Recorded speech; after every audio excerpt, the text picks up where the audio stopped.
একটা সময় পাবনার কাজিরহাট আরিচা নৌপথ স্পিডবোটে পারাপারে নির্ধারিত কোনো ভাড়া ছিল না। দীর্ঘ কয়েক বছর পর সেই সমস্যার সমাধান করেছে সরকার, কিন্তু ভোগান্তি কমেছে কি যাত্রীদের? সরকার ভাড়া নির্ধারিত করে দিলেও তার তোয়াক্কা করছে না বোট মালিকরা। 210 টাকার ভাড়া নেওয়া হচ্ছে 250 টাকা, সেই সঙ্গে আরও 5 টাকা যুক্ত হচ্ছে ঘাটে প্রবেশ ফি। অতিরিক্ত যাত্রী বহন ও পর্যাপ্ত লাইফ জ্যাকেট সরবরাহ না করারও অভিযোগ রয়েছে। কাউন্টার থেকে যে টিকিট নিচ্ছেন যাত্রীরা, তাতেও লেখা বাড়তি ভাড়ার সংখ্যা। টিকিটে নেই BIWTA সংশ্লিষ্ট কোনো প্রতিষ্ঠান বা সংগঠনের সিল। সরকার নির্ধারিত ভাড়ার কথা বললেও উল্টো গালমন্দ শুনতে হচ্ছে যাত্রীদেরই।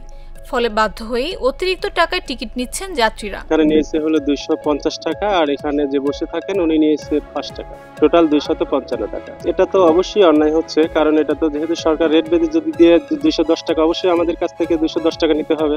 সরকার যে নির্ধারণ করে দিয়েছে এটার বাইরে তারা নিচ্ছে। তারা বিভিন্ন সিন্ডিকেট আছে, তাদেরকে আমাদের কর দিতে হয়, তাদের বিভিন্ন রকম ভাবে আমরা হয়রানির শিকার হচ্ছি। প্রচুর পরিমাণ সিন্ডিকেট হয়, তারা 14 জন কিংবা 15, 16, 17 পর্যন্ত যাত্রী নিয়ে আসে। এক একটা সিটে 4 জন করে বসায়, যেখানে সিট মাত্র 3 জনের। আপনি যদি এই সিটগুলো দেখেন তাহলে বুঝতে পারবেন।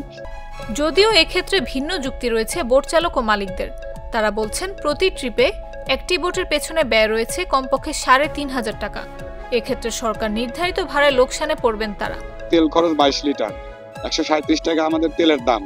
22 লিটার তেল, এই তেল খরচে আসে আপনার 2900 টাকার মতন আসে তেল খরচ। ড্রাইভারের বেতন দিয়ে মানে যে টাকা বাঁচে, এতে স্পিডবোট মালিকের কিছুই থাকে না। আর যাত্রী যাওয়া আসা অভ্যেস হয়ে গেছে দেখে, ওদের সাহস হয়ে গেছে দেখে লাইফ জ্যাকেট পরে না। 250 টাকা ভাড়া এখন আমাদের তেলে পোষায় না, তেলের দাম বাড়তে। পক্ষের আবেদন জানাই যে আপনারা আমাদের সাথে আসেন, এসে কথা বলেন, কথা বলার পরে দেখেন, আপনারাও আমাদের সাথে চালায় দেখেন তেল খরচ কিরকম যায়, তারপরে আপনারা একটা ভাড়া নির্ধারণ করেন, সেটা আমরা মানবো। আর আমরা ড্রাইভার, আমাদের মালিক যদি বলে চালাইতে আমরা চালাই, যদি বলে যে বন্ধ রাখি আমরা বন্ধ রাখি। এদিকে অতিরিক্ত ভাড়া নেওয়ার সুযোগ নেই বলে জানান BIWTA এর নগরবাড়ি কাজিরহাট ঘাট কার্যালয়ের পোর্ট অফিসার আব্দুল ওয়াকিল। নির্দেশনা না মানলে প্রয়োজনে রুট পারমিট বাতিল করা হবে বলেও জানান এই কর্মকর্তা। ইতিমধ্যে ব্যবসায়ীদেরকে বিভিন্নভাবে উদ্বুদ্ধ করছি, তাদেরকে বলছি তারা আইনের প্রতি শ্রদ্ধা দেখাচ্ছেন না, এবং এটা আমরা কোনোভাবেই টলারেট করব না। আমরা হয়তো আরও কিছুদিন দেখব, 2-4 দিন বা 1 উইক দেখব। ঈদের মধ্যে কোনোভাবেই 210 টাকার বেশি ভাড়া নেওয়া যাবে না। ঈদে যে স্পিডবোটে প্রতিদিন 10,000 বা 15,000 যাত্রী পারাপার হবে স্পিডবোটে, আমরা কোনোভাবেই 210 টাকার বেশি স্পিডবোটে নিতে দিব না।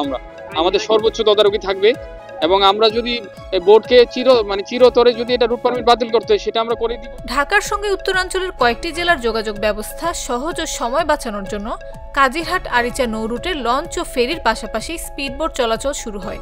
সাধারণত 13 ও গ্রীষ্মকালে প্রায় 16 কিলোমিটার দূরত্বের এই নৌপথে 4টি ফেরি ও 9টি লঞ্চ চলাচল করে। বর্তমানে 2 পারে 12 সিটের 142টি স্পিডবোট চলাচল করে। নাফিস আব্দুল্লাহ, জাগো নিউজ।